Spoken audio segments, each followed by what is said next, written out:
Morning friends, मैं doctor V S नाथना आप सबके बीच में एक नया लेक्चर लेके उपस्थित हुआ हूँ। फ्रेंड्स, आप सब जानते हैं कि मेरा लगातार एक लेक्चर चल रहा है मार्केटिंग पर, economics, statics, business environment and one day exam से संबंधित। सो टुडे मैं represent you the marketing mix. दोस्तों मित्रों, आज मार्केट में टफ कंपटीशन है। एक मार्केटर अपनी ब्रांड को, अपने प्रोडक्ट को मार्केट में कैसे रन कराता है, वो कैसे सरवाइव करता है, मैं आज उसी से पर लेकर के मार्केटिंग मिक्स, जो मेरा टॉपिक है, मैं लेके आया हूं marketing mix. Friends, marketing mix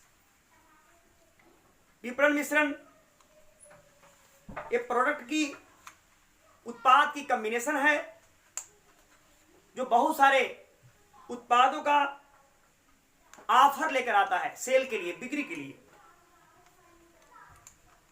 या यूं कहें कि मार्केटिंग मिक्स के दौरान कंपनियों बहुत सारे उत्पादों का मिश्रण लेकर के बाजार में बिक्री के लिए उपस्थित होता है। इस प्रकार हम कह सकते हैं कि marketing mix in the 3 dimensions. Marketing mix में 3 मुख्य डायमेंशंस हैं।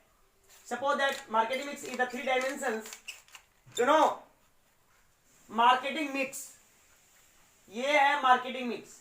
एंड मार्केटिंग मिक्स में the every company have focus और full energy adapted on the 3 dimension.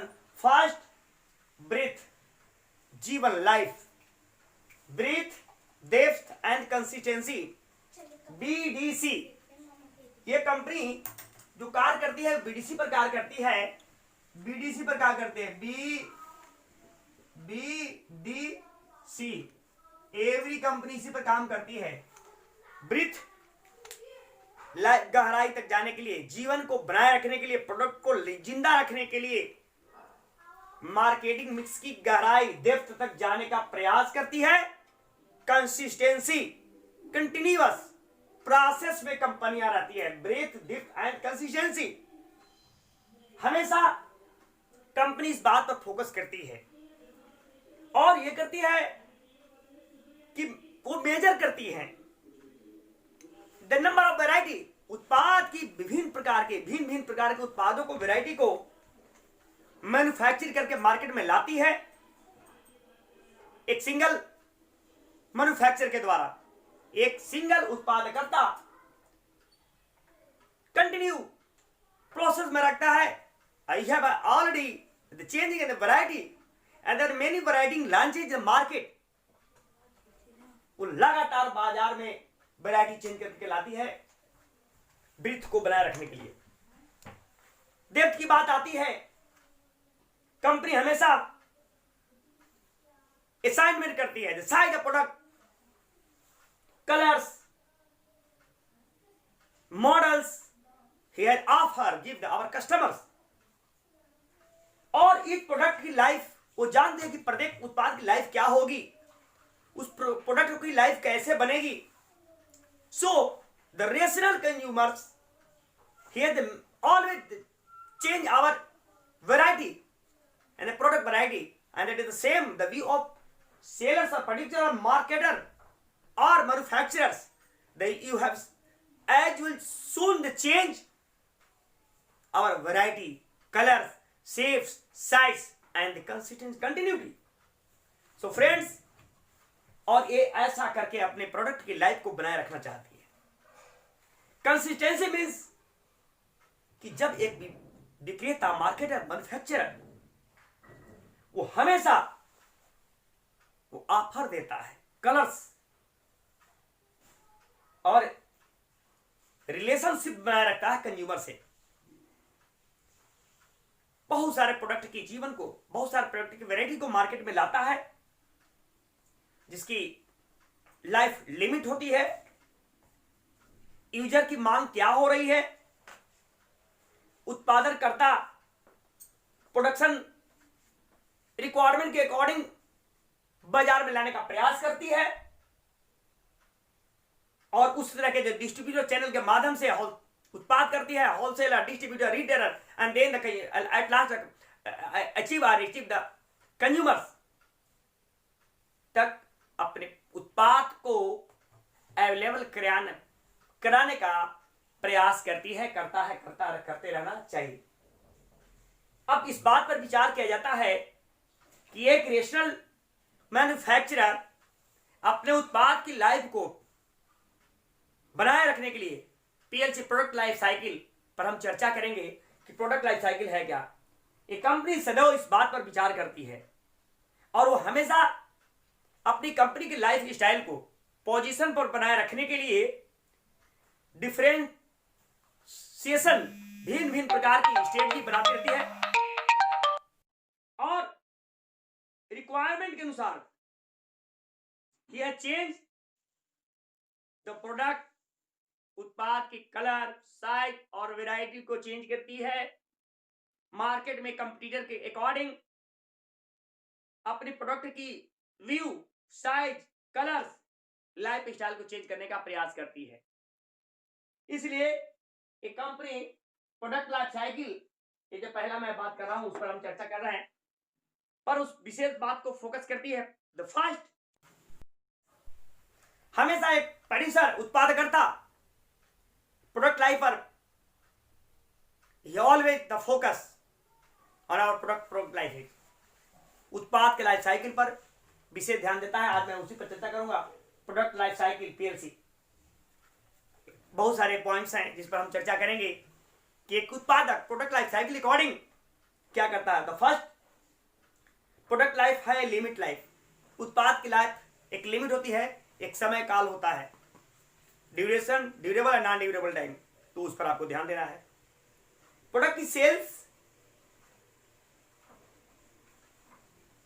Distinguish stage, विभिन्न प्रकार की जो स्टेज होती है उससे होकर गुजरना पड़ता है। पोजीशन डिफरेंस होता है, चैलेंज आती है मार्केट में, बहुत सारे अवसर, अपॉर्चुनिटीज हैं, प्रॉब्लम्स हैं, अनेक प्रकार की समस्या सेलर्स के पास होती है। And the next third, profit sale arise की बात होती है, increasing the profit. Different marketing, भिन्न भिन्न प्रकार की बाजार होती हैं, कहीं मांग हो रही, कहीं नहीं हो रही है, कहीं डिमांड हो रहा है, कहीं टर्नओवर हो रही, कहीं नहीं हो रही है। फाइनेंशियल प्रॉब्लम्स, मेनू फीचरिंग, परचेजिंग की समस्या, human resource, and each there are many the view of the product life stage.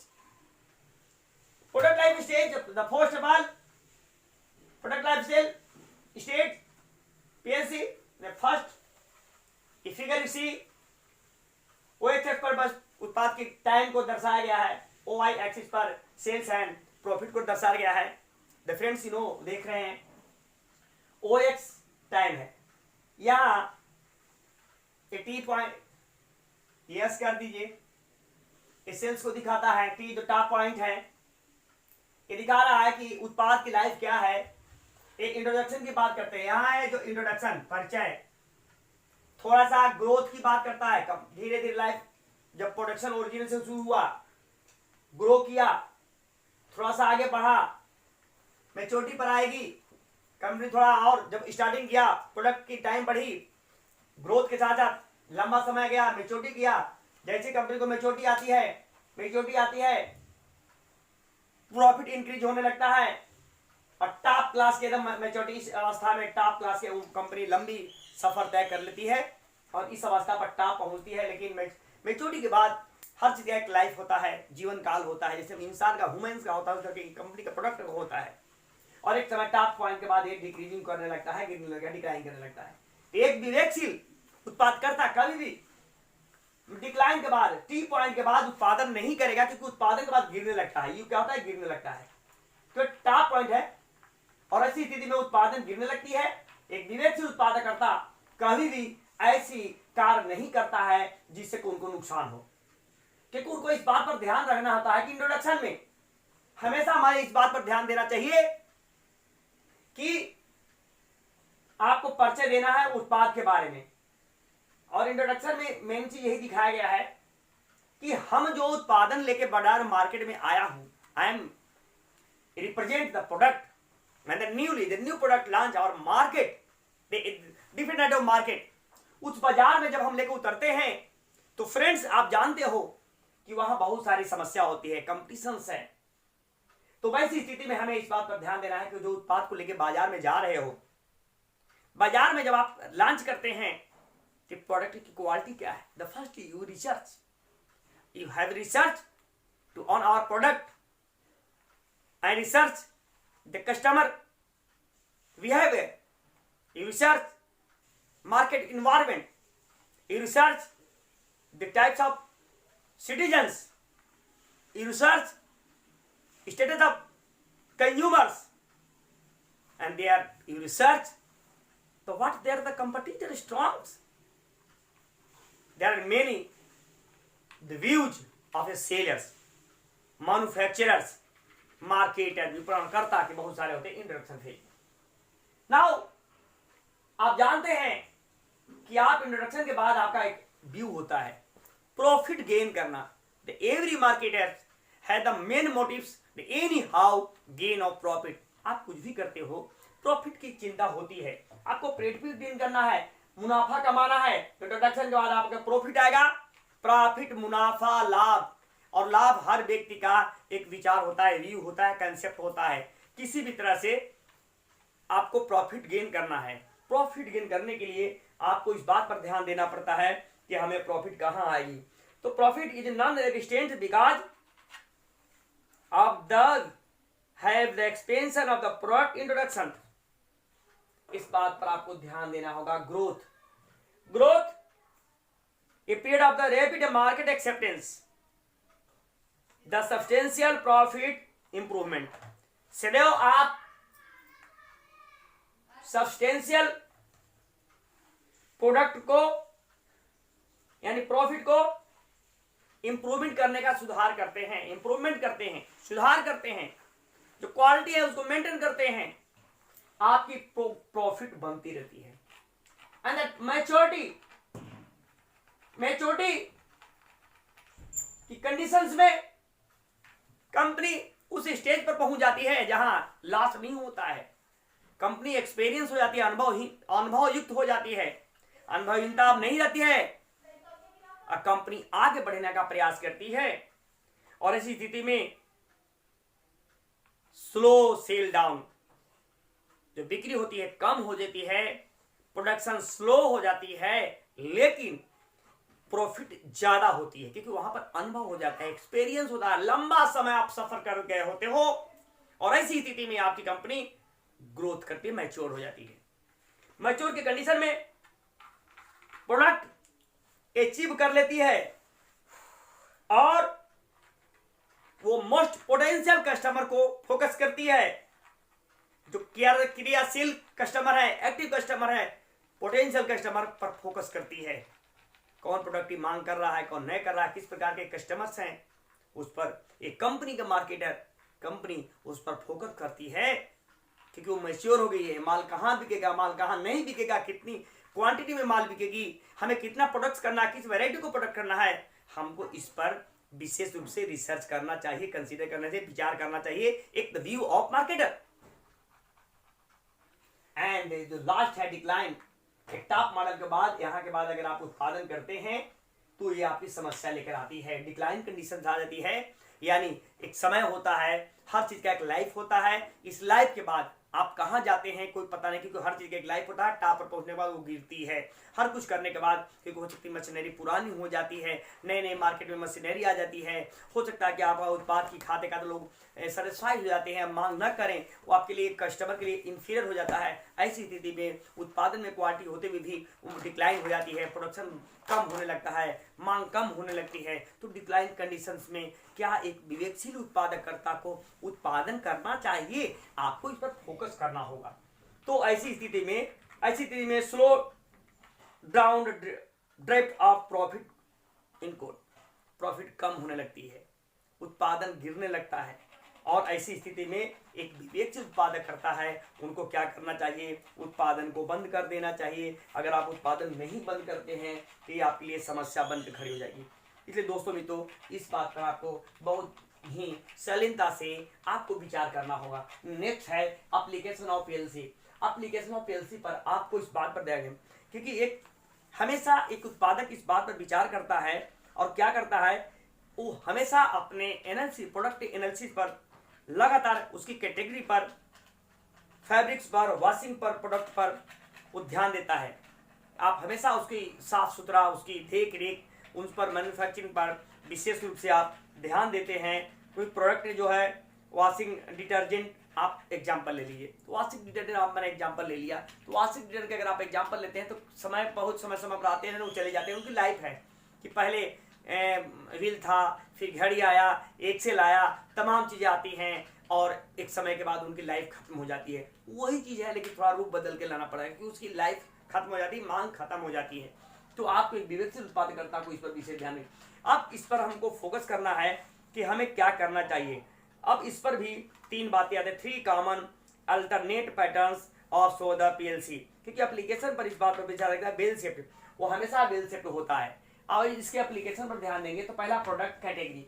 आप जो प्रोडक्ट कैटेगरी की बात करते हैं तो प्रोडक्ट कैटेगरी में हमेशा बेल शिफ्ट होता है। शुरू में तो ये बढ़ता है लेकिन बाद में गिरने लगता है और फिर ये एक्स एक्सिस के पैरेलल हो जाता है। दोस्तों मित्रों, प्रोडक्ट कैटेगरी में इस बात पर ध्यान दिया जाता है कि लॉन्गेस्ट लाइफ स्टाइल या लॉन्गेस्ट लाइफ साइकिल, लंबे काल का जीवन चक्र चलती है उत्पाद की, लेकिन एक जीवन काल के बाद एक गिरने लगता है। शुरू में उत्पाद तो चलता है, धीरे धीरे बढ़ते जाते बढ़ते एक टॉप पॉइंट एम बिंदु है, एम बिंदु के जाने के बाद डिक्लाइन हो जाता है, डिक्लाइन हो जाएगा, इस बार फिर कुछ समय गिरने के बाद वो एक्स एक्सिस के पैरेलल हो जाता है। दोस्तों मित्रों, क्योंकि सेल्स टाइम बढ़ते जाती है, प्रमोशन और सेल्स वॉल्यूम बढ़ते जाता है, लेकिन एक समय के बाद क्या होता है, रुक जाता है। जैसे यहाँ तक तो बढ़ा, बढ़ते गया यहाँ तक, इसके बाद क्या होगा देखे यहाँ के बाद, इसके बाद गिरने लगता है, एक सेल्सियस के यहाँ के बाद गिरा, इसके बाद एक सेल्सियस के बाद पैरेलल हो जाता है। तो एक समय है कि हमेशा एक समय तक तो बढ़ता है सेल्स, लेकिन धीरे धीरे गिरने लगता है। तो इस कंडीशन में हमें एक विवेकशील उत्पादक के नाते हमें क्या करना चाहिए, तो वैसी स्थिति में आपको इस बात पर ध्यान देंगे। जो कैटेगरी है तो प्रोडक्ट कैटेगरी पर हमको फोकस करना होगा और प्रोडक्ट कैटेगरी में परिवर्तन कर समय समय पर आपको परिवर्तन करना होगा, उनकी क्वालिटी पर ध्यान देना होगा। मैनी कैटेगरी, बहुत सारे वैरायटी आपको लेके आना पड़ेगा, क्योंकि इसके बाद मैच्योर स्टेज आ जाती है, उनको आइडेंटिफाई करना पड़ेगा, ग्रो कैसे करेगा उस पर ध्यान देना पड़ेगा, पॉपुलेशन ग्रोथ रेट के अकॉर्डिंग आपको उत्पादन करना पड़ेगा, और बहुत सारे विभिन्न तरह की बातें हैं जहां पर आपको एक विवेकशील उत्पादकता होने के नाते इनिशिएटिव लेना पड़ेगा। कुछ मेन प्रोडक्ट कैटेगरी है, आप उस पर फोकस करके मार्केट में ला सकते हैं। जैसे लगता है कि कस्टमर रेशनल है तो हमें उस पर विचार करना होगा कि वो क्या मांगते हैं, किस तरह के प्रोडक्ट की मांग करते हैं, उस पर आपको ध्यान देना पड़ेगा। और इस तरह से आप डिक्लाइन स्टेज में भी आप अपने लाइफ को सुरक्षित रख सकते हैं, जो एक फिगर से स्पष्ट करता है। सेकंड आता है product form sales volume OI axis पर, जबकि OX पर टाइम को दर्शाया गया है। समय के साथ साथ प्राइमरी साइकिल, रिसाइकलिंग। कभी कभी क्या होता है कि जब आप उत्पादन को मार्केट में लाते हैं तो यह देखता है कि शुरू में तो चढ़ता है लेकिन गिरने लगता है, तो साइकिल की तरह जाता है, लेकिन रिसाइकलिंग पुनः रिवर्स हो जाती है। जब आप आगे बढ़ते हैं तो फिर पीछे भी आने लगता है, यानी मांग कम होने लगती है। तो आगे पीछे होना मतलब कस्टमर की मांग घटना बढ़ना, increasing decreasing the product life या प्रोडक्ट डिमांड। तो वैसी स्थिति में आपको इस पर विचार करना होगा और क्या करना होगा, इस साइकिल और रिसाइकिल कंडीशन में ये जो पैटर्न है उस पर आपको डिस्क्राइब करना पड़ेगा। Describing the sale in new drugs, जैसे कोई नए ड्रग्स को लेकर मार्केट में आते हैं, बिक्री करने के लिए आते हैं, तो फार्मास्यूटिकल कंपनी है एग्रेसिवली प्रमोशन करती है, आक्रामक प्रमोशन करना चाहिए, जिसके न्यू ड्रग्स बाजार में मार्केट में लेके आते हैं। उस प्रोडक्ट के बारे में, प्रोडक्ट की लाइफ के बारे में आपको जनता तक बताना पड़ेगा आक्रामक तरीकों से एग्रेसिवली प्रमोट करना पड़ेगा कि मेरी अच्छी क्वालिटी है, इसमें और है, और के पिक्चर कंपनी से मैं बेटर हूं, तब तो आप जाके सफल हो जाएंगे। और पुनः गिरने के बाद पुनः उसी को रूप बदल करके न्यू प्रोडक्ट मार्केट बाजार में लाते हैं, आपकी सफलता मिलती है। और इस प्रकार आप चढ़ेंगे, फिर गिरेंगे, फिर चढ़ेंगे, इस तरह की लाइफ साइकिल आगे बढ़ती जाती है। सो इस बात पर आपको ध्यान देना होगा। सेल्स स्टार्ट डिक्लाइनिंग, सेल्स को गिरते हुए से स्टार्ट करना है, एंड कंपनी गिव्स दूसरी ड्रग्स लेके आएगा, another drugs launching the market, और उसकी प्रमोशन पुश करेगा, उसके प्रमोट करेगा, पुश करेगा, धक्का देगा, आगे पीछे होता रहेगा और मार्केट में इंक्रीजमेंट कराने का प्रयास करता है, वो सर्वाइव कराने का प्रयास करता है। ऐसा मार्केटर को करना चाहिए और हमेशा प्रोड्यूस पर ध्यान देना चाहिए। Second, cycling in the second smaller magnitude and duration, आपको समय लेना पड़ेगा। एंड द थर्ड है, सी है प्रोडक्ट और ब्रांड। हमेशा इस बात पर ध्यान होगा कि प्रोडक्ट और ब्रांड पर, क्योंकि प्रोडक्ट और ब्रांड बहुत बड़ी चीज है। जब आप प्रोडक्ट और ब्रांड की बात करते हैं तो प्रोडक्ट और ब्रांड ये देखना होगा कि ब्रांड किस तरह से बनती है। ब्रांड बनने में हमेशा इस बात पर ध्यान देना चाहिए कि प्रोडक्ट की ब्रांड कैसे बनती है। एक दिन में कोई खेल नहीं है जो प्रोडक्ट आती है और ख्याति प्राप्त कर लेती है। प्रोडक्ट की ब्रांड बनने में सदियों लग जाता है, वर्षों वर्ष बीत जाते हैं, उसकी सेल धीरे धीरे टाइम समय लगता है, टाइम टेकिंग लगती है, और सेल्स देखिए कैसे बढ़ रहा है, बढ़ता है, टाइम लगता है, सेल्स वॉल्यूम बढ़ेगी, लेकिन आप लगातार continue refreshing and changing save science and quality according the demand, according the rational consumers, aggressive consumers aggressively force and achieve to the customer behaviour. आप पहुंचने का प्रयास करते हो, क्या मांगता है, उनके बिहेवियर तक पहुंचने का प्रयास करते हैं, अचीव करने का प्रयास करते हैं। The variety change the variety and you have reach and supply the new shape, new size and new quantity in the market, बाजार में लेके पहुंचते हैं। सो फ्रेंड्स, प्रोडक्ट ब्रांड सदैव स्टैंडर्ड पीएलसी, स्टैंडर्ड उत्पाद लाइफ के बारे में विचार करता है, कहता है, और उसके लिए सेवरल वैरायटी साइज को उपस्थित करने का प्रयास करता है। सेवरल वेरिएंट शेप होगा किसकी, प्रोडक्ट की और ब्रांड की। और यहां पर इस बात की विचार किया जाता है कि सेल्स कैसे आगे बढ़ेगा, तो सक्सेशन ऑफ लाइफ की बात होती है। यहां पर life cycle based on the discovery, एक आविष्कारक के रूप में आप अपने प्रोडक्ट को लेकर बाजार में आते हैं। तो फ्रेंड्स, एक न्यू प्रोडक्ट, एक न्यू उत्पाद, उनकी quality, characters, objectives and users को फोकस करने का प्रयास करते हैं, नए नए रूपों में लेकर के, नए ब्रांड में लेकर के आते हैं। और ब्रांडेड प्रोडक्ट सदैव शॉर्ट या लॉन्ग लाइफ की बात नहीं करता है, वो दीर्घकाल की बात करता है। और इसलिए बहुत सारे एक जो न्यू ब्रांड होते हैं वो सदैव डाई एंड अर्ली डेथ नहीं करते हैं, लंबा समय तक वर्क करते हैं, वर्क एथिक्स पर फोकस करते हैं, और वो इस बात पर टिके रहते हैं कि उनकी एक ब्रांड बन गई, उनकी एक ख्याति बन गई है। तो कंपनी अपने ख्याति को, ब्रांड को बनाए रखने के लिए क्वालिटी में कोई समझौता नहीं करते। There is no any compromising the product quality. आप प्रोडक्ट क्वालिटी पर अगर समझौता करेंगे तो आप मार्केट से बाहर जाएंगे। अगर आप मार्केट में टिके रहना है तो प्रोडक्ट क्वालिटी पे कोई समझौता नहीं करना चाहिए दोस्तों, और तभी आप सफल जाएंगे। जो फिगर देख रहा ना, इस फिगर से मैं इस फिगर को बारे में स्पष्ट कर रहा हूं। अब आती है बात मार्केटिंग स्ट्रेटजी, एक मार्केटिंग स्ट्रेटजी थ्रू पीएलसी। अब इसमें 4 स्टेप लेके आता है मार्केटिंग स्ट्रेटजी में through PLC. Product life cycle को मैं बाजार की नीतियां, नियम, नीति, कानून बना के आइए, लेकर के आइए, क्या करना है, मार्केटिंग स्ट्रेटजी क्या होनी चाहिए।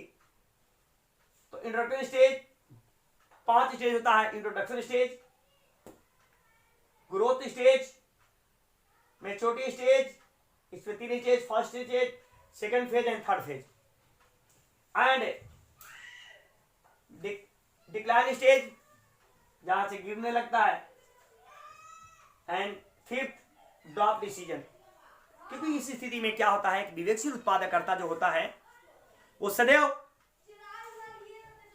वो क्या करता है कि वो बंद करने का प्रयास करता है। डिक्लाइन के बाद, इस कैटेगरी के बाद अब आप बंद कर देंगे। क्या करेंगे आप? उत्पादन बंद कर देंगे। क्योंकि दोस्तों मित्रों, अब आपको इस बात पर विचार करना कि जब आपका नुकसान होगा तब मम्मी बेच के मौसी, never cell the mummy purchasing the मौसी। आप कभी ऐसा नहीं चाहेंगे, हमेशा फायदा की बात करेंगे। जहां आपका नुकसान होने लगेगा वैसी स्थिति में आप बंद कर देंगे। इंट्रोडक्शन स्टेज में ये 3 बात पर ध्यान दिया जाता है, और वो 3 बात क्या है कि पहला स्टार्ट स्टेज में आप न्यू प्रोडक्टों को लॉन्च करते हैं, उसकी रूप, साइज, आकार लाते हैं। इसमें डीलर की पाइपलाइन होती है, सेल्स ग्रोथ पर आप फोकस करते हैं। एंड स्लो दिस स्टेज, इस स्टेज में बहुत फायदा नहीं होता है, स्लो धीरे धीरे चलता है, क्योंकि आप अननोन होते हैं, वहां आपको कोई जानता नहीं है।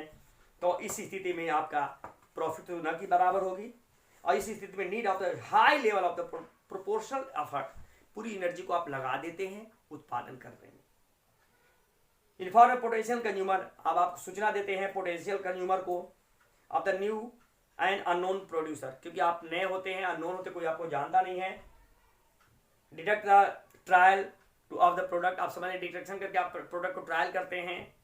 और ऐसी स्थिति में डिस्ट्रीब्यूटर, रिटेल को आप ऑर्डर देते हैं, रिटेल से आप संपर्क करते हैं, मिलने का प्रयास करते हैं। प्राइस बहुत कम होता है, हाई प्राइस नहीं होता है, बिकॉज आप नए होते हैं, मार्केट से बाहर हो जाते हैं। तो इस चीज पर आपको ध्यान देना पड़ता है। एंड तो सेकंड जो बात आती है वो ग्रोथ की बात है। तो ग्रोथ स्टेज में सदैव इस बात पर विचार करना चाहिए कि आप क्लेम सेल्स होना चाहिए, क्लाइम चढ़ता हुआ होना चाहिए, और आप चढ़ने लगते हैं। ऐसी स्थिति में आपका मेन यही फोकस होना चाहिए, product features and expand the distribution chain पर आप विशेष रूप से बल देते हैं, और आप प्रोडक्ट को आप ज्यादा मार्केट में रन कराने का प्रयास करते हैं। कीमत को रिमेन करते रहते हैं, स्टेटली डिमांड के अकॉर्डिंग इंक्रीज कराते हैं प्रोडक्शन को, और इस स्थिति में आपका प्रॉफिट इंक्रीज करता है, क्योंकि ड्यूरिंग द ग्रोथ स्टेज में हमेशा प्रॉफिट में ही कंपनियां रहती है। थर्ड है मैच्योर स्टेज। इस अवस्था में ये 3 अवस्था इसमें मिलती है। फर्स्ट फेज में ग्रोथ मैच्योरिटी की स्थिति में होती है, सेल ग्रोथ स्टार्टिंग और डिक्लाइन की कोई संभावना नहीं होती है। Second stable maturity, sale of pattern per capita basis product के अनुसार होता है।